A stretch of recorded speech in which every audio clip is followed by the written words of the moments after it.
Hi, it's Rick Jones coming to you from the bridge. This is episode 9, and I hope you'll enjoy today's show. We're going to talk about both having mentors and being a mentor today. And my guest angler, Gene Hallman, is a great example of both. I've had the chance to be a mentor to Gene early in his career, and he's been a mentor to me later in his career. And of course, what's an episode of From the Bridge without another On the Road with Rick segment? In getting some feedback from listeners, I found that not only am I reaching those in the marketing, communication, and sponsorship world, but there's a lot of other folks that are just listening in that don't work in the world of sponsorship. So we're going to deviate a little bit today and try to give them a little bit of some information that I think will help both parties. And so we're going to talk today about mentors. Have you ever stopped to think about all the mentors you've had in your life? I did some of that this past week. When I wrote my first book a couple of years ago called Analog Advice in a Digital World, Baby Boomers' Words of Wisdom for the Millennial Generation, I thanked 3 of my mentors in the foreword of the book. The first one was Dr. Homer Rice, who was the former director of athletics at Georgia Tech, where I worked. And Dr. Rice taught me so much about the value of organization, leadership, and team building. He had an amazing workbook called Leadership Through Athletics that I just wore that out, writing down things. And it's been fun to look back, 35 years later at some of the things that I wrote and the goals that I had and the way I wanted to pursue my career and how so many of those came true. Homer was an amazing leader. He was a college football coach. He was actually the coach of the Cincinnati Bengals in the National Football League at one time. He was the athletic director at both North Carolina and at Georgia Tech. But he was really a leadership expert. I look at our problems in society today and pretty much sum up that all of them are because of a lack of leadership. And I was fortunate to be, early in my career, be mentored by one of the great leaders of his generation. I then learned creativity from a guy named Bob Cohn in Atlanta. Bob Cohn was the founder of Cohn & Wolf Public Relations. And today, Bob, who's, again, in his late 80s, is still the most creative person I've ever known. He just came up with more goofy ideas that were brilliant than anybody else that I knew. And it was just such a joy to be around a guy that was that creative. And then lastly, but certainly not least, I learned the value from my dear friend Jim Host, the founder of Host Communications, who has done so much for so many people in his life and is without a doubt the hardest working man I've ever known. Jim Host does more asleep than most people do awake. He recently received his honorary doctorate at his alma mater, the University of Kentucky. And again, Jim is in his 80s, but hasn't even begun to slow down. So these are 3 of the biggest mentors in my life, but probably the biggest mentor I ever had was my dad. He was, my best friend, and he taught me the value of always doing the right things to the best of my ability. He's been gone now 25 years, and I miss him every day. My mom was pretty special, too. She's been gone 3 years, but she was a great mentor, and it was really from my mom that I gained my love of sport. She was such a huge baseball fan. I found a scrapbook several years ago that she had as a 17-year-old. She had graduated early from high school, from Tubman High School in Augusta, Georgia, and moved to Atlanta to live with her sister. And she kept a scrapbook about a minor league baseball player that she had a crush on by the name of Eddie Matthews, who grew up to be a Hall of Famer and later played for the Atlanta Braves. I also have to thank a lot of other people who've been great mentors to me. Again, in the book that I referenced, and I want to remind you again that if you'd like a free copy of the book, Analog Advice in a Digital World, just send me your mailing address to my email at rick@fishbaitmarketing.com.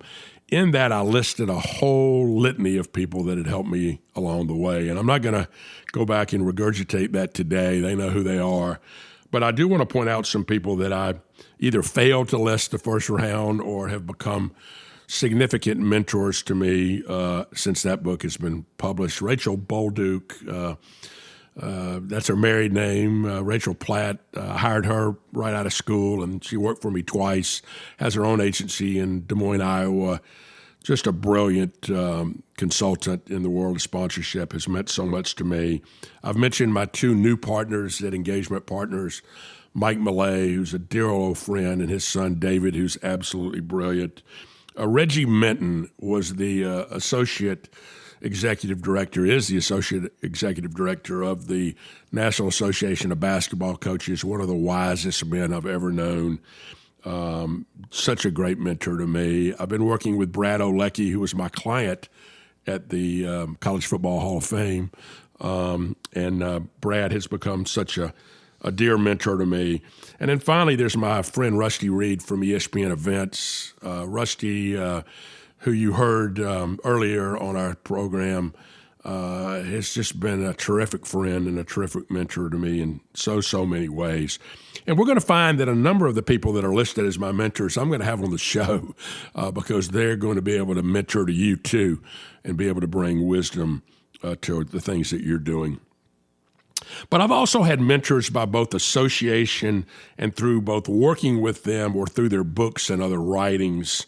Sometimes you just hang out with people, and while they're not directly mentoring to you, you observe how they live their lives, how they conduct their business, and you learn a lot from them. And a lot of these guys are coaches. For a decade, I worked with college football and college basketball coaches, and I learned so much from them. One of the joys of my life was spending time as a member of the National Association of Basketball Coaches NABC Foundation. That foundation built the College Basketball Hall of Fame in Kansas City and supports an amazing middle school reading program called Ticket to Reading Rewards and does any number of other activities. And three guys that I got to serve on the committee with have become just great mentors to me. Mike Krzyzewski at Duke, obviously, who it goes without saying, arguably one of the greatest coaches, if not the greatest coach, certainly the greatest coach of our generation. And a guy has just been a tremendous leader, West Point graduate, played for Bob Knight, humanitarian, almost a Renaissance man, just tremendous leader. I learned so much from Mike. Roy Williams at North Carolina, dear friend, a guy that I just absolutely adore, like the way he conducts himself in every way. And then Bill Self at Kansas, who's become a dear friend. And I've learned so much from him. And then I served on the NABC board, not the foundation board, but just the regular board. And there were some great coaches that have become dear friends and mentors, guys like Tubby Smith and Tom Izzo and Jim Boeheim, Jeff Jones, Phil Martelli, and Ron Hunter. Speaking of Ron Hunter, Ron is a guy that you may not know, but he was the first coach to coach a game barefoot. He coached it to point out that there were millions of children around the world that got up every day without shoes, and he did that in support of a charity that I choose to support called Samaritan's Feet. Manny Ohomie runs that charity out of Charlotte, North Carolina, and Ron has led many other coaches to support that endeavor. John Calipari, who's also a guy I have great respect for, takes his Kentucky team every year to Haiti to give out shoes to children that don't have shoes.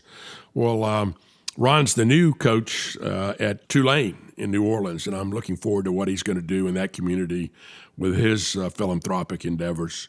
The NABC lawyer is a guy named Dennis Coleman of an agency called Ropes and Gray, a law firm.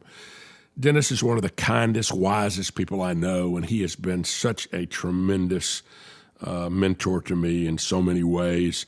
I also have worked with great women's coaches like the late Pat Summitt, Gino Ariema at Connecticut, Muffet McGraw at Notre Dame, and others. And I've had a chance to observe some terrific football coaches, people like Pat Fitzgerald at Northwestern, Mac Brown, that's now back in coaching at North Carolina, and of course Nick Saban, who is just an amazing hero of mine. Nick talks about the process, and I'm a big process guy. Bob Knight once said the most overused expression in society is the will to win. We all get up every day and have the will to win. Think about the last time you played golf and you had the will to win, but you hadn't picked up clubs in 6 months. But Bob said is we don't have the will to prepare to win. And that's what Nick talks about.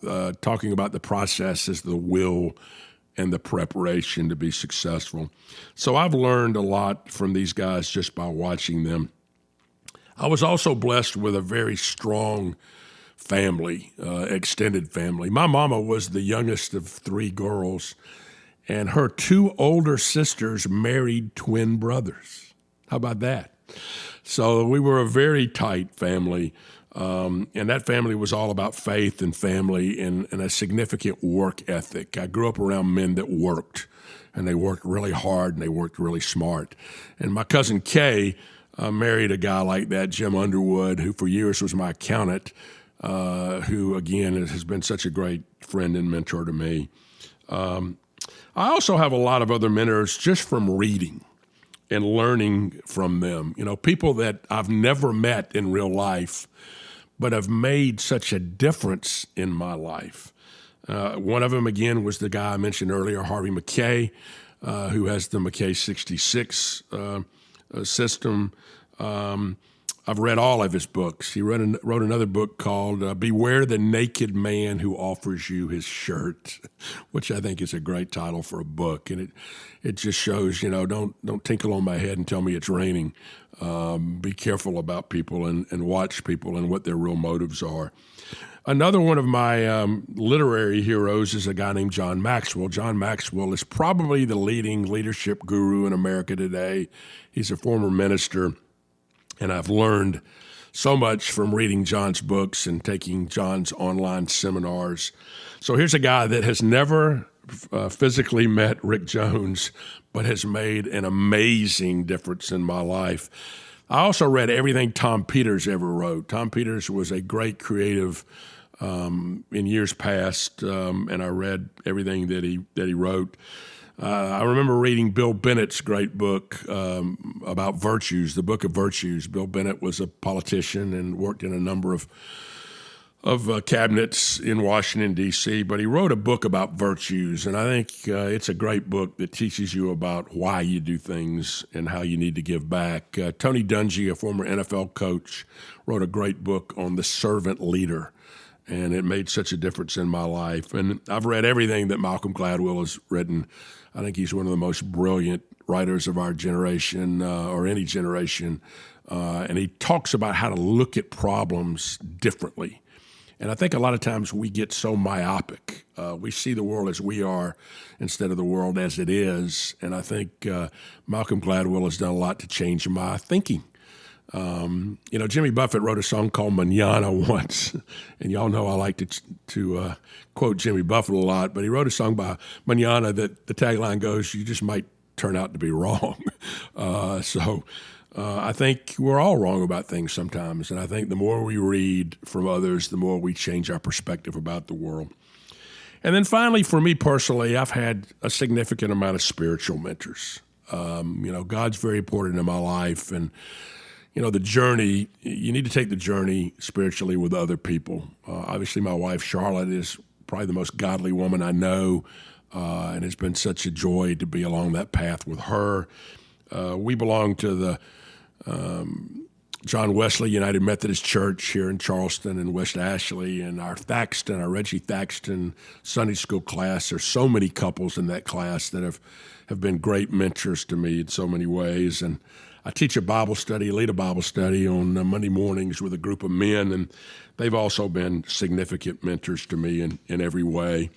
So, you know, how do you find a mentor if you don't have one? Well, you need to get mentors. And again, I'll go back to John Maxwell. Maxwell says that if you find yourself in a class and you're the smartest guy in that class, you need to find yourself another class. You need to find people smarter than you, more talented than you. And let me tell you, no matter how bright and brilliant and great you are, there's somebody that's a little more brilliant than you are. Seek them out. John Maxwell also says that we all need to have a personal growth plan. And a key to that growth is having mentors. So I encourage you to find people who will help make you better, who will be brutally honest with you, and who will share both their success secrets with you, but also their failures, because you learn from failure, and people will point out the failures that they've made in order for you not to make those same failures. So if you don't have any mentors, you need to find at least one today. Then ask yourself, whom are you mentoring? Are you adding value to people? Have you helped others to grow? Each of us can find ways daily to help someone else grow if we only look for those opportunities. So the net of today is you need to find a mentor and you need to be a mentor.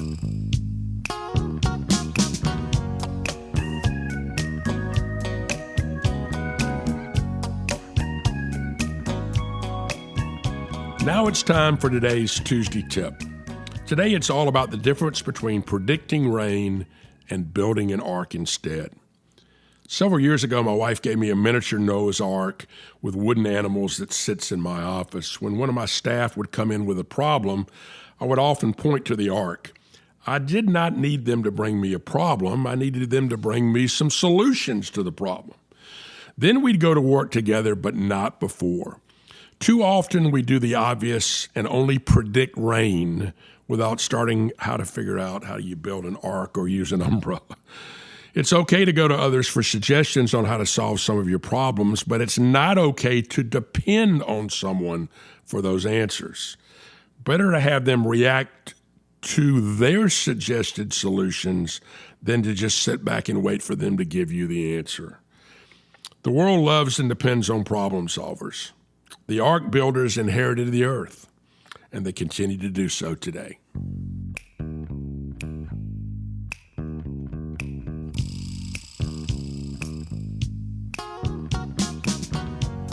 Our guest angler today is my pal Gene Hallman, president and CEO of the Bruno event team in Birmingham, Alabama. The Bruno event team is an amazing organization that runs operations for golf tournaments, motor races, and college football game days. Gene was my tournament director on the first Bruno's Memorial Classic, a senior, now Champions PGA Tour event. We're going to talk about that and a whole lot more today. So let's welcome Gene Hallman to From the Bridge.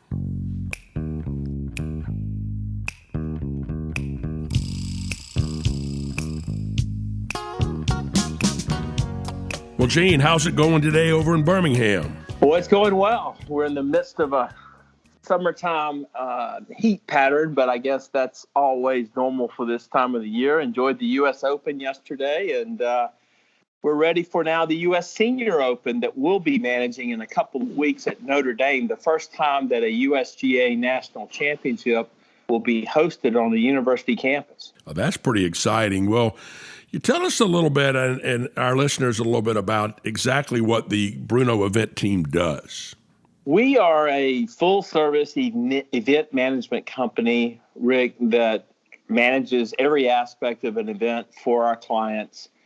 And we've had great success with it. There are occasions where we'll just manage a portion of an event for a client, but we typically manage everything from the volunteers to tickets, sponsorships, operations, the financials. Every aspect it falls under our scope of responsibilities. And frankly, we've had great success with this model because it's a tough part of the sports marketing industry. It's where a lot of the heavy lifting, so to speak, is done. You're out in the field selling sponsorships and selling tickets, but you're also grinding away, creating a venue, typically in golf from scratch, in a golf course environment where there's typically not a venue that exists for spectators. You have to create that from scratch. So it's a difficult part of the sports marketing industry, but one that we've enjoyed and done, I think, frankly, well over the past 27 years. Yeah, I like to tell everybody, y'all do all the stuff nobody else wants to do. You do all the dirt business. Everybody looks at all the glamour. There's not a whole lot of glamour in building bleachers and, putting stakes and ropes up and getting up before everybody else gets up to make sure the golf course is in pristine shape and all that kind of stuff. But it's so valuable. In many ways, I'm not saying it's thankless, but in many ways, fans just have no idea what goes in to putting on a major golf tournament or a game day in college football or what goes on at a racetrack. And y'all do such a great job of that. You know, you started the company really in the golf business with what became the Bruno's Memorial Classic. I know it was originally going to be the Bruno's Classic, and then tragically some of the Bruno family passed away in the plane crash, and the tournament was renamed the Bruno's Memorial Classic. Tell me a little bit about that tournament and that experience. Well, it's what got us started, and frankly, you were the catalyst for making all that happen back in the fall of 1991.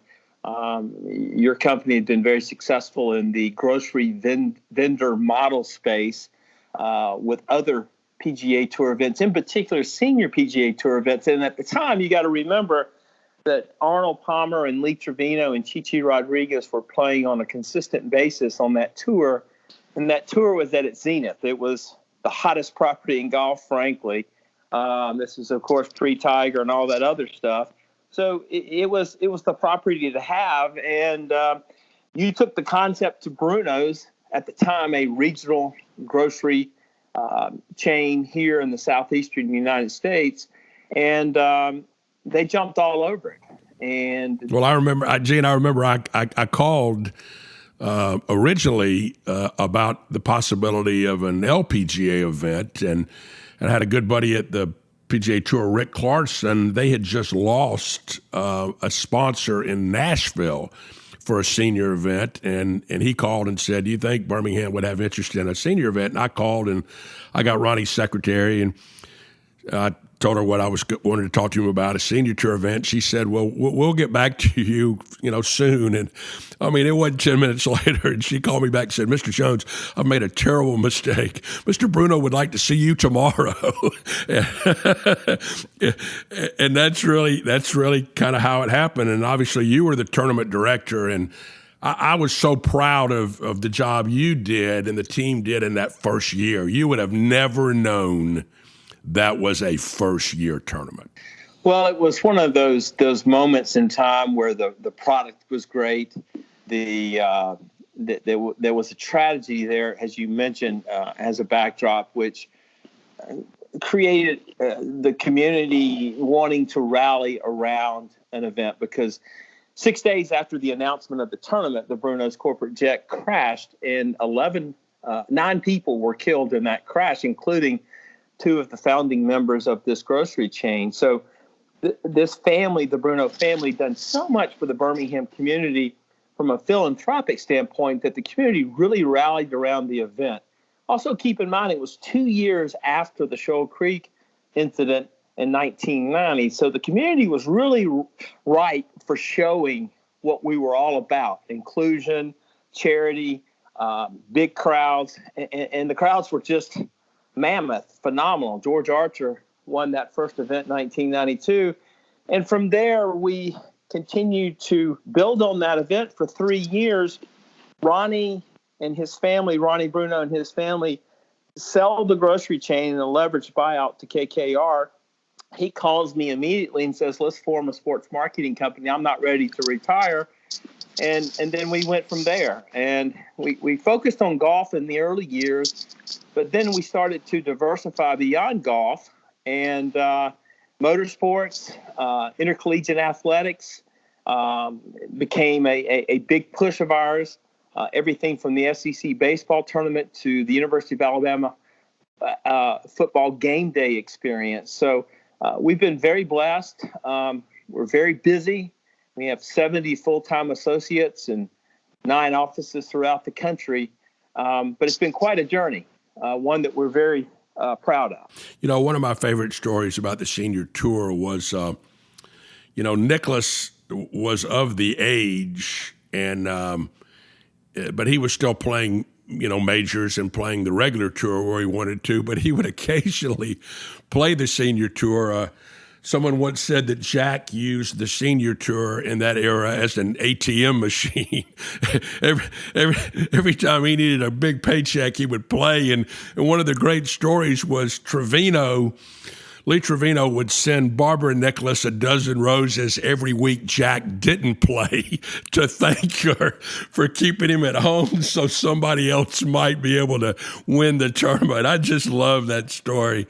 It was just, and you're right, it was such a golden era because it was all the names that we had grown up with in golf. And it was the era of such big personalities, guys that were just, they could play, but they were so great with spectators. They were unbelievable. And, as a host of a Pro-Am, foursome, it just was in my opinion, was an era where we may never see again in terms of the personalities. Now, one of the big things, Rick, is they didn't make a whole lot of money, comparatively speaking, in their PGA Tour career. So they really, a lot of them, frankly, even the big names, needed this senior tour experience to help with their retirement and their finances. Well, it was such a great vision of Dean Beeman. I think there had been a Legends event at Barton Creek that was kind of a one-off and that was very, very successful. And then I think Dean said, man, we could have a whole tour of these guys. And, the rest is history. You mentioned Alabama football, and we talk a lot here on our podcast about fans. I mean, the essence of what I think sports marketing is all about is about the fan. And you guys have developed this unique Alabama football game day app that really is for the fans. Talk about that a little bit. Well, to make a long story short, 15 years ago, I got an unsolicited phone call from the University of Alabama. The gentleman that headed up the grounds, he maintained the landscaping there on campus. He was in charge of game day, of the parking and the traffic and the RVs and tailgating on the quad. And he said, look, this thing's grown beyond our ability to handle this thing in-house. Can you come down, take a look at it, and see if you guys could take over it? And such an unusual phone call and request and concept. And I went down, and I'd been to a game there before, Rick, but I'd never gone with my operational mindset, focused on the fan experience. And I drove around. It was an LSU game in 2005, and Mike Shula was in his next to last year. And I drove around all over campus and took notes, got in a helicopter with the Tuscaloosa Police Department, took photographs from the air, and said, wow, I think we can make a difference here. And we put together a plan. The university hired us. And then we started making changes. And there was the initial pushbacks from the fans that, hey, this is tradition. We've been tailgating right here in this spot forever, and now you're moving me over here. But we had a long-term vision to get things more enjoyable for the fan, but also more safer. It was somewhat of a dicey atmosphere in terms of the interaction of cars and people. And so we made a lot of difference over a decade, 12, 13 years. And then we decided to introduce this game day app, which is an easy way to get all the information that you need right there on your mobile device about where to go, what to do. Because if you don't make it easy for the fan to get to and from the game, to find parking, to know where to tailgate, to know where to park their RV, they're not going to keep coming back. It's too easy in this environment to stay at home and watch the game on television. And every college football program in this country is experiencing this challenge of attendance. And you're talking about the gold standard here in the University of Alabama, that they're even feeling that. And if you don't keep pushing the envelope to improve the fan experience, you're going to start seeing a 2 and 3% erosion per year in your attendance, which when you look up in 5 or 6 years is a big negative impact. Well, you guys have done an amazing job there. I've had a chance to come to a game and watch the operational excellence that you've brought to Alabama. And I know we have a number of athletic directors that listen to the podcast. So I want to tell them all, if you want to enhance your game day experience, you need to go out and hire the Bruno event team because you're absolutely right. At big screen TV, so HD TV at home, beers are in your fridge, the bathroom's 4 steps away, and parking was free. You've got to do everything you can to make sure that the fan feels welcomed. And you mentioned something I think that I'd like to go back to. You mentioned about safety. My partners at Engagement are 2 ex-Disney guys, and they tell you all the time that the number one priority at Disney always has been safety. Alabama's running a mini theme park, 7 Saturdays in the fall. And I think people don't think about safety. And when you don't think about safety, then you have, in many cases, tragic consequences.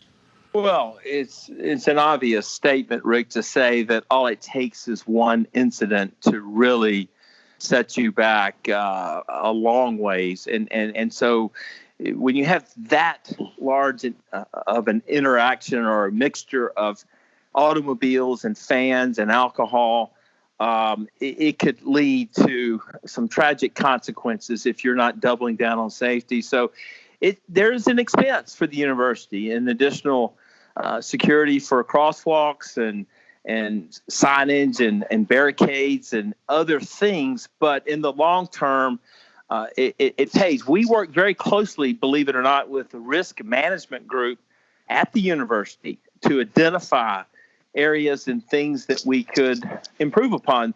Long story short, there was about a 3 or 4 year period there where there was a particular intersection where a guard finally told me, he said, look, the fans keep tripping over this culvert that's right here on this corner. As a matter of fact, over the course of 2 or 3 years, we've had 3 broken legs from the way this culvert is built. And if I had not started up a conversation with this gentleman whose post had consistently been right there at that corner, I would have never known it, took it to the university. They rebuilt that corner because the way you looked at it, if you stepped in the wrong way, your foot was going inside that culvert and then it was going to twist, torque, and end up breaking your leg. And that had happened. So they fixed that. And that's not a serious safety issue, but it's one that you've got to fix and constantly pay attention to. And you multiply that across the entire campus, and you've got to be very uber focused on those issues. Well, I know you also work with the Alabama State Highway Department, which is, I think, is fascinating in order to be able to bring people to Tuscaloosa, largely from Birmingham, in a more efficient way. Tell everybody a little bit about that. 80% of our traffic for the University of Alabama football game day comes from one location, and that's the Birmingham area. Either they're coming through Birmingham or they live in Birmingham, which is highly unusual. Most campuses, you see people coming from all 4 directions, but here you're coming straight from Birmingham down one interstate, and for the longest time, people had just assumed they were going to get off at the same exit they would get off when they were coming to the university on a Tuesday. And as a result, you had complete gridlock. Well, we got with the highway department, we got up in the air in helicopters, and we scouted out 4 alternative routes that got you to Bryant-Denny. And over a course of years, we spread the traffic out evenly among these 4 routes, thereby making it a lot quicker and easier to get to the stadium. And then the same thing with egress, coming back home, coming back 4 different ways to Birmingham, it helped immensely. Well, I tell people all the time, in the event business, it's never the bear in the woods you worry about; it's the mosquitoes. And y'all do a great job of bringing bug spray. I mean, y'all have really figured out how to enhance the fan. And you used the term it was an expense for the university. I see it just the opposite. I think it's an investment by the university, because if you don't have this, you're going to lose fans.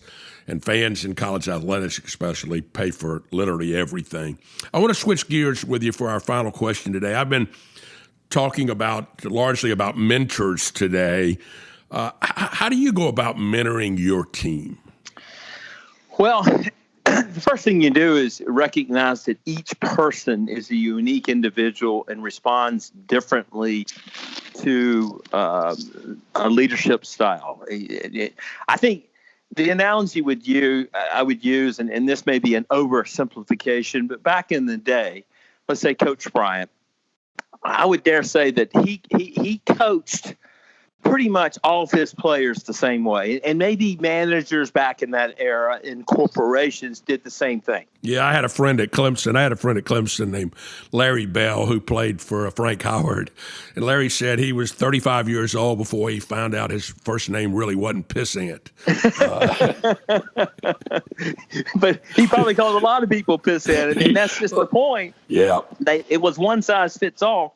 Well, you can't do that today. And I know for a fact that Coach Saban and all other major coaches adapt their coaching style based upon that player's personality. They even go so far as to have psychologists that work with the team and get to know the individual players and find out how to push their buttons properly to motivate them.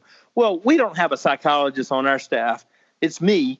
And I have to adapt my style according to that individual's personality and what they respond to. So that's the first thing, is to adapt accordingly to make sure you're pushing the right buttons. And then there are just a lot of simple things that maybe aren't so simple if you don't take the time to do them properly. You praise in a group, you admonish one-on-one. And if you truly care about your people, they can sense it. They know it. They know that you've got their best interest at heart. If you genuinely care, take time to learn about them, to learn about their life outside of the office. And when the opportunity presents itself to leave the company for something bigger and better, to encourage that, to tell them, hey, I think this is a good move for you. 3 or 4 years ago, I had a young man who was in his mid-20s. He had gone to the University of Alabama, was a graduate assistant on the football team, helping with the offensive line to help put himself through school.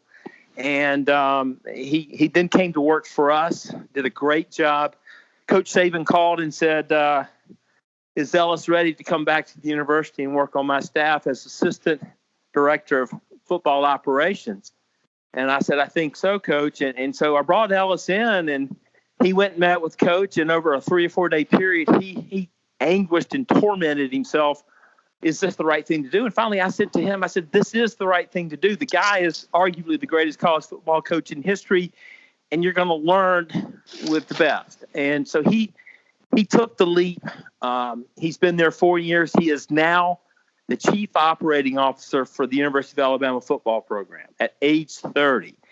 I'm very proud of him. And that's a different way of mentoring someone. And you've done that with me, Rick, frankly, is it's one thing when they work with you, but it's another thing when you're able to help them grow beyond your company, work with another organization, and you're very proud of their success and accomplishments, outside of your organization. You've done a great job with your company, and you've brought us a lot of great insights today. And I got to have you back really, really soon to continue these discussions. So, Gene Hallman, thanks for being with us today from the bridge. You're welcome, Rick. Anytime. Look forward to talking again.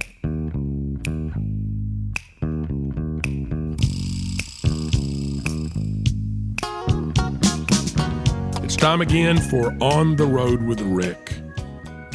I love fried chicken. Let me repeat that. I love fried chicken.